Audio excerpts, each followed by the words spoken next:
Hi, sixth graders. Welcome to Science Today.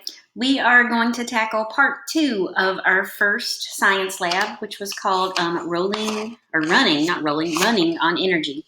So you're going to need your energetic connections packet today, and I'm going to kind of model how to get this started for you since you are working asynchronously today.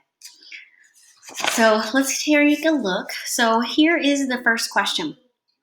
Okay, so not the first question, but it's the one that kind of sets this investigation off. So what you are investigating today is more about potential and kinetic energy. And here's the specific question: how does dropping the ball, and we're going to be using the ping pong ball, from different heights affect the duration of the bouncing?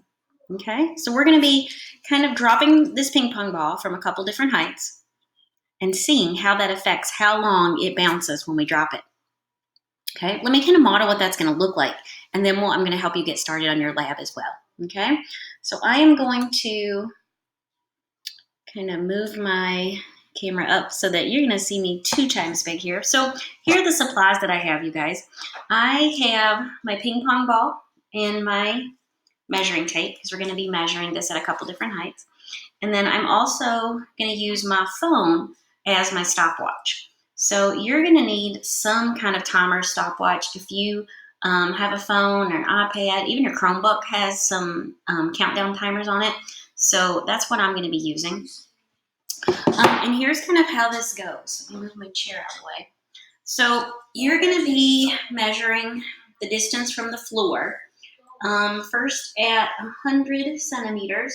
So I'm measuring that up, and this is kind of a little bit of a precarious hold here. So I'm going to try to hold everything at once. So I have my ping pong ball and my finger that at 100. And I'm going to hold that so that it's just off the floor. And I think I can hold that in my one hand to drop it. Okay, if you can see how that goes. When it hits the floor, I'm going to start my timer. And then I'm going to time how many seconds it bounces. Okay, let's try that.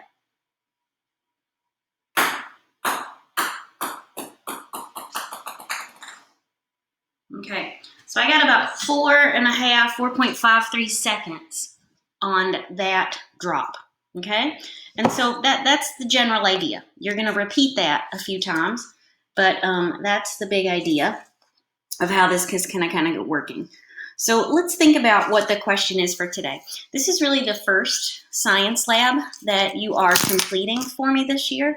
And so I want to kind of give you some sentence starters and to kind of let you know the kinds of answers I'm expecting on here. I'm going to turn that light off behind me. It's a little bit bright. So, okay. So how does dropping the ball from different heights affect the duration of the bouncing? So think about what you've learned already about potential and kinetic energy. You know, when you're holding this ball up in the air, it has what kind of energy? Potential, right? So we have this potential energy, and when we drop it, the potential energy is getting less, the kinetic energy is growing, and then it's going to hit the floor, and then some other things are going to happen. I want you to kind of think through that potential and kinetic energy scenario there, and to think about if we're dropping this ball from higher, what does that mean about the energy?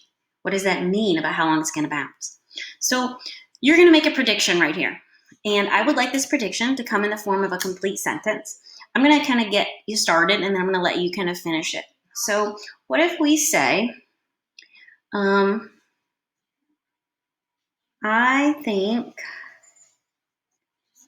dropping the ball from a greater height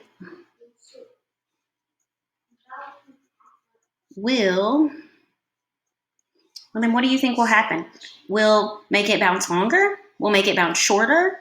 Will not change the length of time it bounces? What do you think is going to happen when you drop this ball from 100 centimeters and then drop it again a few times from 50? What do you think the difference is going to be? And so you're going to write your prediction there. Okay, let's go ahead and do that. The materials. We're all going to be using the same amount of materials for this lab. We have basically 3 things. We have a ping pong ball. We have a measuring tape.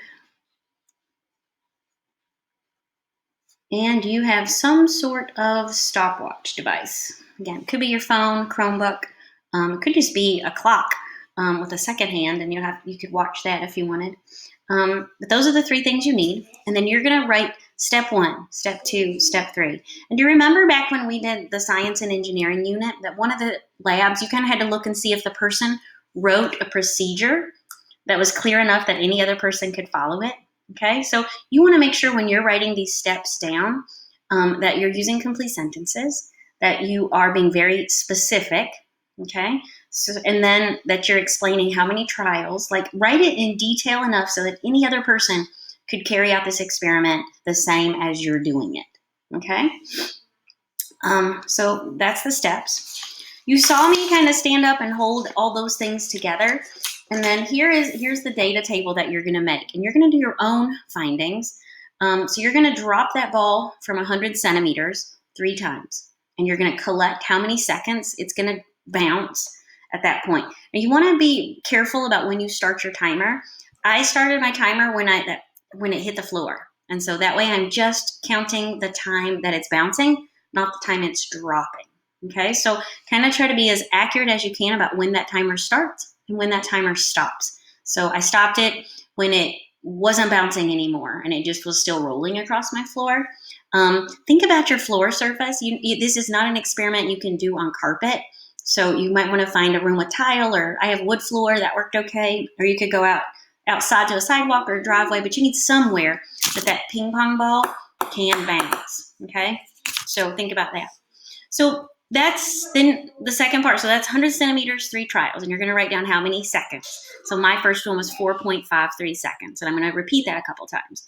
Then I'm going to do it at 50 centimeters. So it's going to be, half as high, and you're going to see what kind of data you get. I'll be curious to see what patterns we come up with when we're done. So that's to get you started. So you're going to right now get this first part of this lab completed. You're going to then carry out your experiment and collect your data.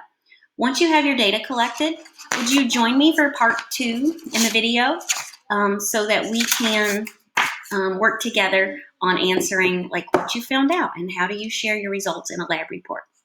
All right, thanks.